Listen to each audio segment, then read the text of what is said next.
Hello everyone, this is Otis. Thank you for visiting my channel today. In this video, I'm going to share with you a tool that allows you to manage hundreds of Instagram accounts and simultaneously post hundreds of Instagram Reels to those hundreds of accounts. Now, let's first enter this tool. Here, as you can see, you can manage over 700 accounts. To post a Reel, select the Post section and then choose Post Reel. Next, select the accounts you want to post to. Here, I'll select all 700 accounts. Next, set the posting time here, and then select the content you want to post.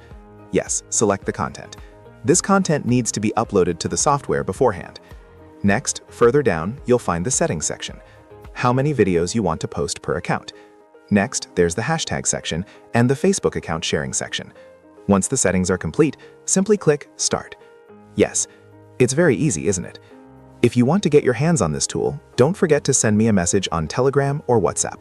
Now, let's see how it gets posted. See you again.